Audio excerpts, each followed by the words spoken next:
budaya positif calon guru penggerak angkatan 9 yaitu Dina Mariana. Di sini saya akan memaparkan tentang budaya positif ya. Di dalam budaya positif itu ada konsep inti budaya positif. Yang pertama ada perubahan paradigma belajar. Terus yang kedua disiplin positif, nilai-nilai kebajikan, dan kebutuhan dasar manusia.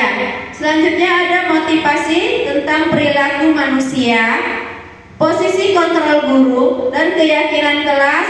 Dan yang terakhir adalah segitiga restitusi. Ini ada pembelajaran tentang paradigma baru.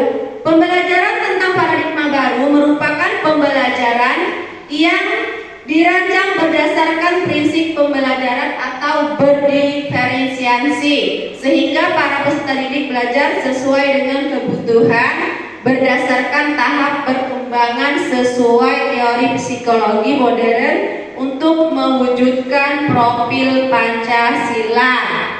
Salah satu profil pelajar Pancasila itu ialah kita menciptakan atau mewujudkan siswa yang berakhlak mulia, yang bertanggung jawab, yang kreatif dan bernalar kritis.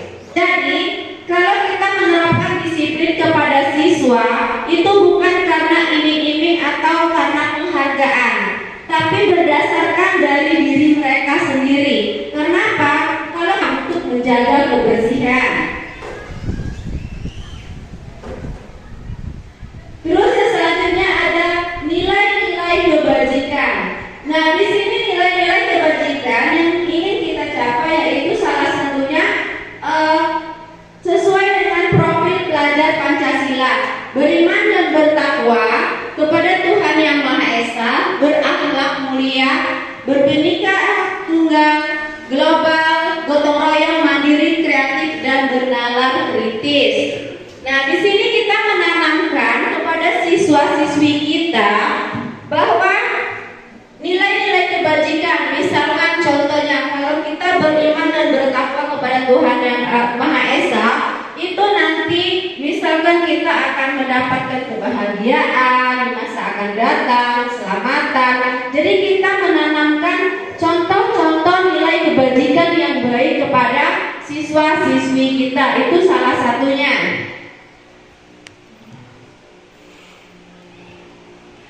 Terus ada kebutuhan dasar manusia. Kira-kira kalau tentang kebutuhan dasar manusia, ibu-ibu, bapak-bapak, ada yang tahu tentang kebutuhan dasar manusia kira-kira apa? Kebutuhan yang harus dipenuhi. Misalnya apa yang harus dipenuhi itu?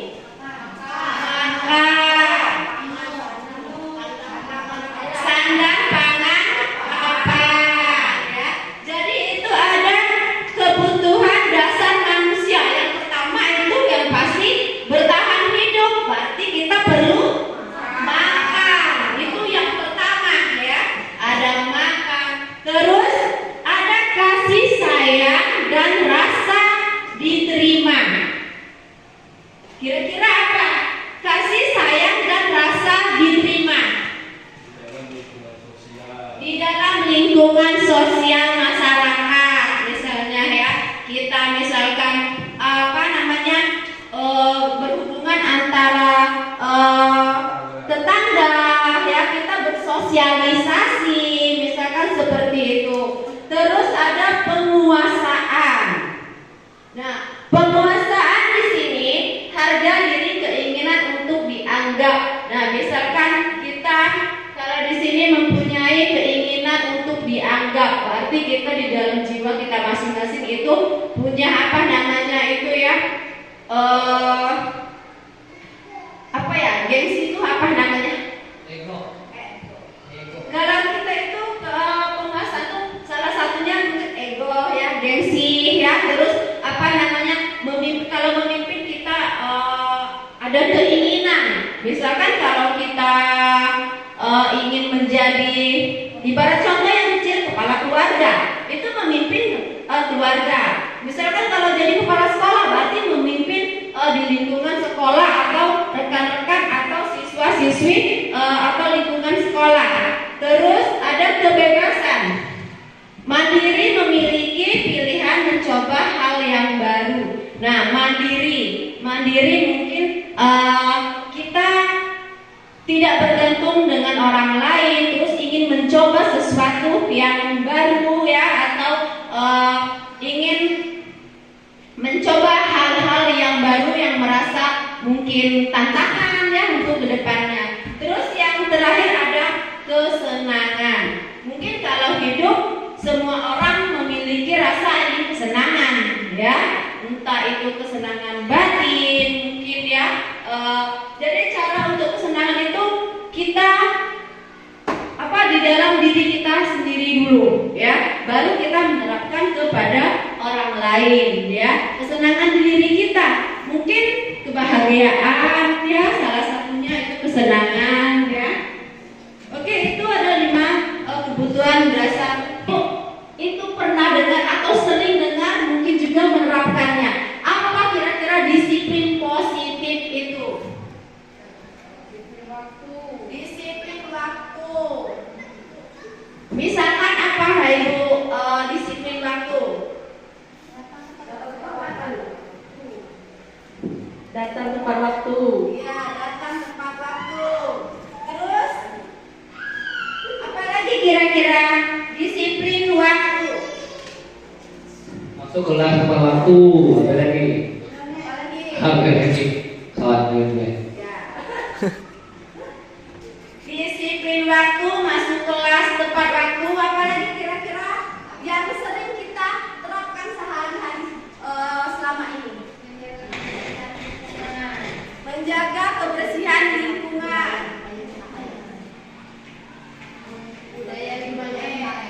Budaya 5S. Ada? Ya, terus apa lagi kira-kira?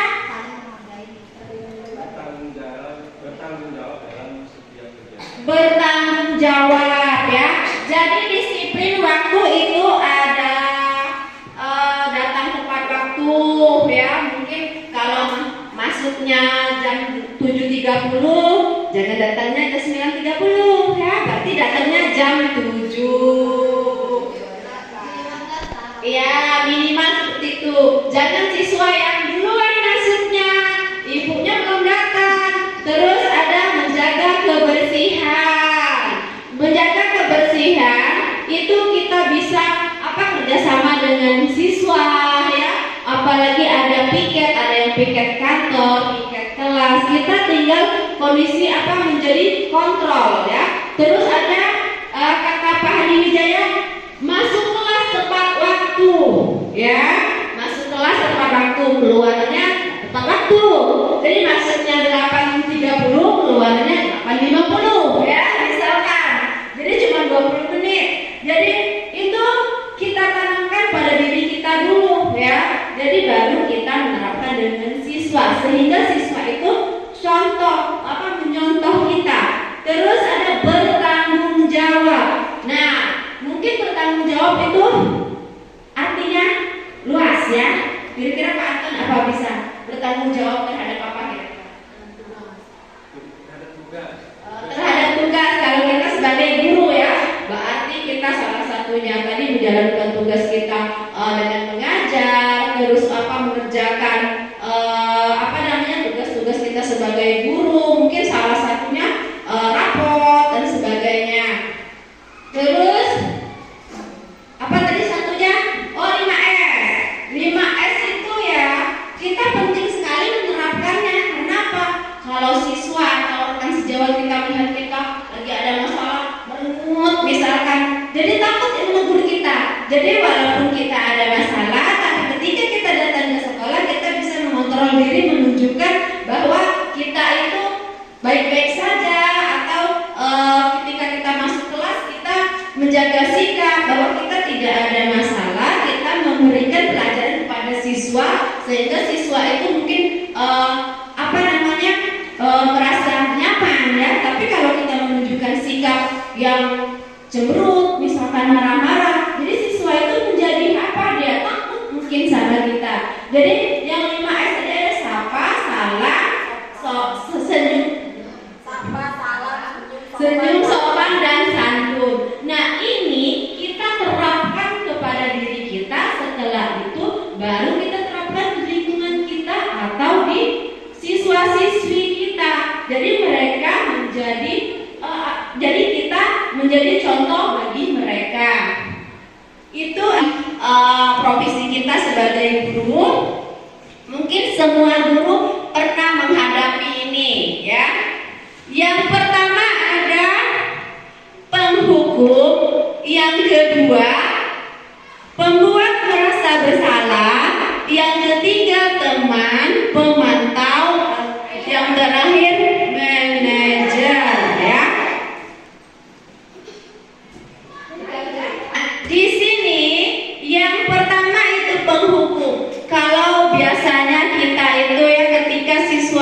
membuat siswa itu merasa bersalah atau menghukum ya. Tapi di sini kita memakai 5 posisi kontrol guru sebelum menghukum siswa. Terus kalau di posisi kontrol siswa, kita itu bukan mencari kesalahan, tapi kita mencari solusi atau jalan keluar atas permasalahannya. Jadi penghukum itu misalkan kalau siswa tidak memakai atribut lengkap saat upacara ya, kita tanya dulu, kita panggil dulu siswanya, kira-kira mereka itu alasannya kenapa tidak memakai atribut yang lengkap. Setelah itu kita tanya, apa aturan atau keyakinan sekolah kita, dia tahu atau tidak ya. Setelah itu baru dia menyadari kesalahan mereka. Jadi kita bukan langsung tiba-tiba langsung menghukum siswa. Kamu bersihkan sampah, kamu ambil air isi bak. Tapi di sini kita mencari solusinya dulu, membuat siswa itu merasa bersalah ya. Baru kita cari solusi akan jalan keluarnya. Cerita jadi teman, mungkin dia bisa bercerita. Karena apa? Kadang siswa itu takut untuk bercerita. Mungkin di rumah dia takut cerita sama orang tua, di sekolah takut sama guru. Kenapa? Mungkin gurunya datang-datang jelek-jelek langsung ya. Jadi kita harus bisa menjadi teman juga sebagai teman untuk siswa. Terus ada pemantau. Nah, di sini pemantau, kita hanya memantau atau misalkan menanyakan atau memvalidasikan kesalahan siswa, tapi kita tidak menghukum ya. Kita menanyakan apa masalahnya, kenapa mereka berbuat suatu masalah, tapi kita tidak menghukum ya. Kita hanya memantau. Terus yang terakhir itu manajer. Nah, manajer di sini kita sebagai yang bagian terpilih itu menanyakan apakah dia tahu keyakinan kelas kita, keyakinan sekolah kita. Kalau kata mereka tahu, apa kira-kira keyakinan sekolah atau peraturan sekolah tadi? Tidak boleh datang telat waktu, kalau siswa harus memakai atribut yang lengkap ketika upacara. Nah, ketika dia melanggar, kita menanyakannya ya. Terus kita mencari solusi jalan keluarnya atas permasalahan siswa tadi. Terus ini ada pembentukan keyakinan kelas. Ini kembali ke guru ya, untuk guru di dalam kelas. Untuk guru di dalam kelas ini kita ketika mengajar itu kalau di kelasnya belum ada keyakinan kelas, kita membuat keyakinan kelas. Jadi keyakinan kelas ini yang bersifat universal ya, hampir mirip dengan peraturan. Tapi kalau keyakinan kelas itu datangnya dari dalam hati kita ya. Jadi kita yang mentaati, kita yang membuat peraturannya. Kalau aturan-aturan kita buatnya itu secara lisan. Nah, misalkan kalau keyakinan kelas tidak, misalkan makan pada saat jam istirahat ya. Jadi kita punya kesadaran sendiri. Misalkan menjaga kebersihan. Setiap warga di dalam kelas itu wajib menjaga kebersihan bersama. Itu keyakinan kelas. Nah, di sini kita membuat keyakinan kelasnya atas kerjasama guru atau wali kelas dengan siswa-siswi. Bisa memakai kertas seperti ini, ditempelkan satu siswa satu ya, atas kesepakatan. Nah, yang bagian terakhir ini berhubungan dengan pemantau, terus menghukum, jadi teman atau manajer tadi, yaitu segitiga restitusi. Ini penyelesaian permasalahan yang dihadapi oleh siswa. Jadi kita dari 5 kontrol tadi, terus kita yang terakhirnya itu adalah segitiga restitusi, cara penyelesaian atas permasalahan yang dihadapi oleh siswa. Suatu proses dialog yang dijalankan oleh guru agar dapat menghasilkan murid yang mandiri dan bertanggung jawab. Nah, ini ada segitiga restitusi, ada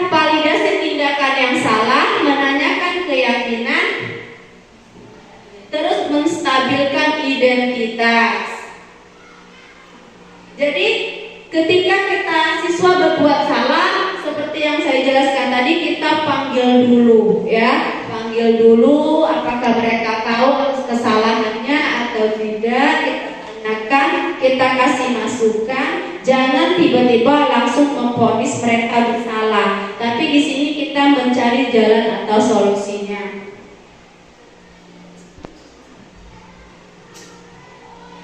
Mungkin itu saja ibu-ibu bapak-bapak yang bisa saya sampaikan tentang budaya positif. Mudah-mudahan bisa kita terapkan bersama di lingkungan sekolah kita, baik di sekolah maupun di kelas kita masing-masing, bisa berdampak positif untuk kedepannya juga. Atas waktunya saya ucapkan banyak terima kasih. Saya akhiri. Wassalamualaikum warahmatullahi wabarakatuh. Di sini saya lupa ya, ada yang bertanya. Ya, tanya jawab. Oke, silakan kalau ada yang ingin bertanya, saya persilakan.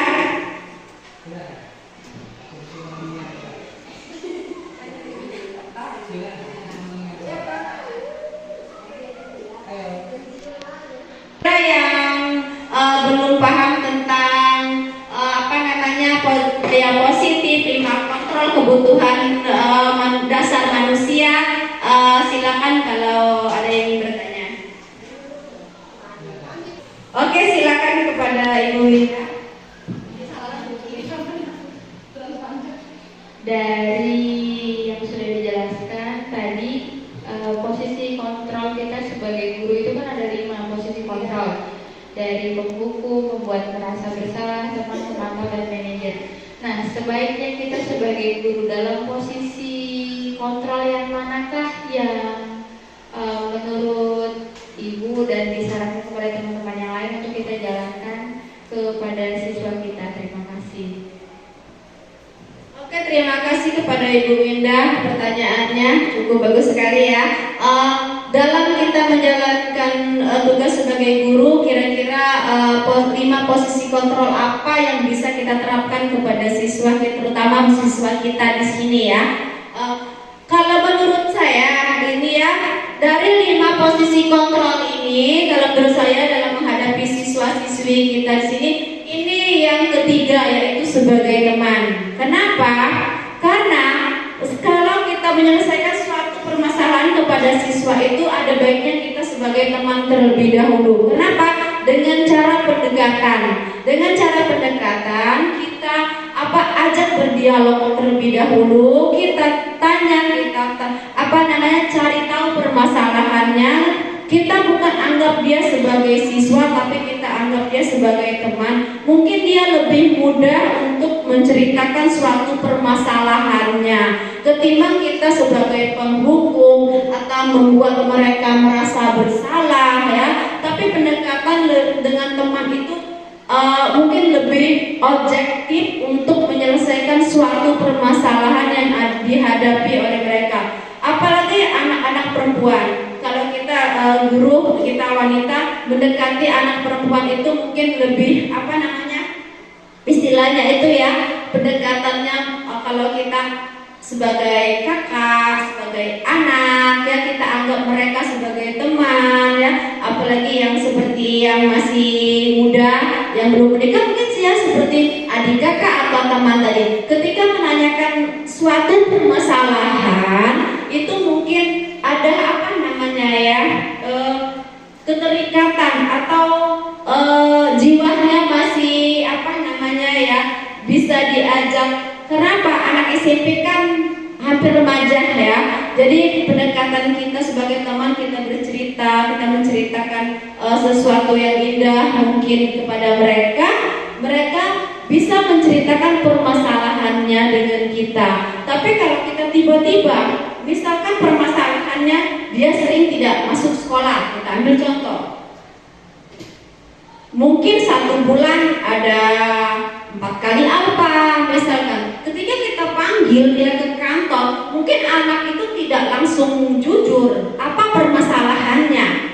Apakah dia ada masalah di rumah, ada masalah keluarga, atau masalah percintaan? Tapi anak itu biasanya mengelak untuk bercerita. Tapi ketika kita sebagai teman, pendekatan kita mungkin kita ajak ajak bercerita berdua di ruangan. Nah, mungkin kita cerita apa, misalkan pendekatannya, mungkin mereka akan lebih mudah untuk menceritakan suatu permasalahannya. Ya, mungkin itu Ibu Winda jawaban dari saya. Kira-kira bagaimana? Cukup. Oke, terima kasih. Masih ada yang ingin bertanya? Tidak ada. Oke, kalau keyakinan kelas. Pernah dengar tentang keyakinan kelas itu? Jadi keyakinan kelas itu hampir mirip dengan peraturan kelas ya. Jadi kalau peraturan kelas itu kita bikin, misalkan contoh tidak boleh datang terlambat, disiplin waktu. Nah begitu juga dengan keyakinan kelas ya. Ini keyakinan kelas itu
menjaga kebersihan apa? Kelas.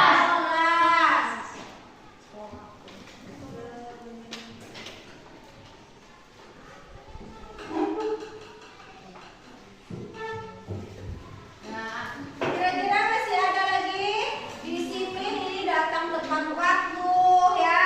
Tidak boleh terlambat. Terus, oh ini tidak boleh diikut.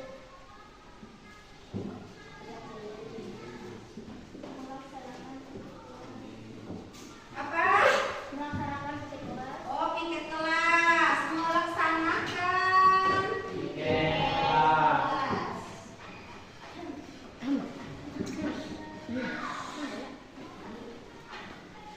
Masih ada? Nah, tidak boleh ribut, berarti ini menjaga ketenangan. Ada guru dan tidak ada guru.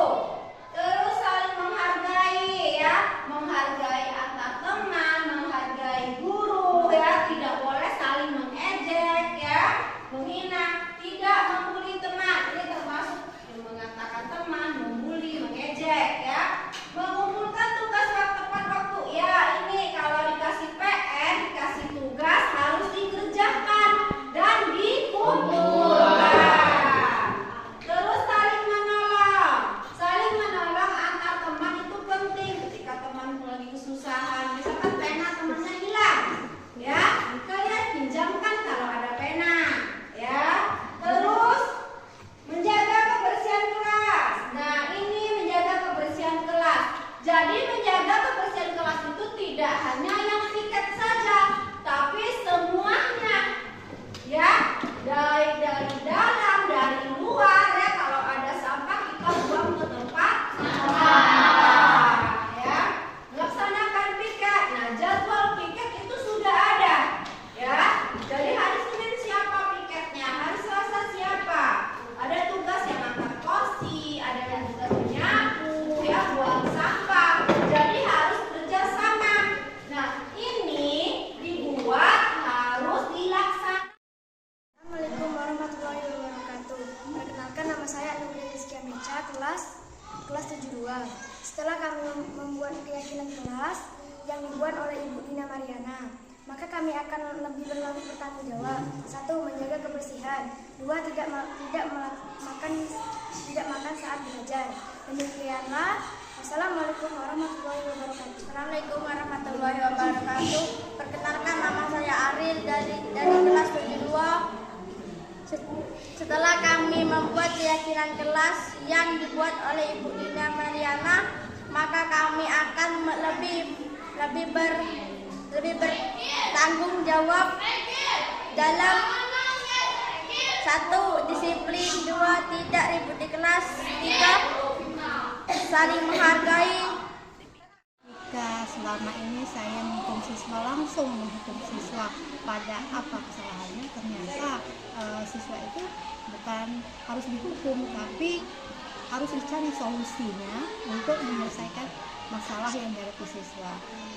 Dengan cara dikasih siswa, salah satunya budaya positif, kontrol yang saya ambil, yaitu sebagai teman pada siswa. Dengan demikian siswa merasa lebih nyaman untuk membicarakan masalahnya pada saya. Jadi saya tidak harus mengambil tindakan dengan cara menghukum, dengan tidak mencari solusinya. Demikian tindakan dari saya. Semoga. Assalamualaikum warahmatullahi wabarakatuh. Nama saya Handi Wijaya. Saya koordinator kesiswaan PP 3 Jirajaya. Saya teman sejawatnya Ibu Dina Mariana selaku KGP Angkatan 9 2023. Saya Setelah mendengarkan setelah mendengarkan penjelasan dari Ibu Dina kemarin tentang budaya positif, itu banyak sekali yang saya dapatkan tentang bagaimana cara menerapkan budaya positif. Contohnya dulu saya dengan siswa itu kalau ada masalah saya langsung marah dan menghukum siswa. Tapi setelah saya mengikuti penjelasan dari Ibu Dina dari segitiga restitusi, jadi saya sekarang mulai mencari apa penyebabnya siswa itu dia bisa menimbul nakal di rumah sekolah itu. Mungkin itu saja yang dapat saya sampaikan. Saya akhiri.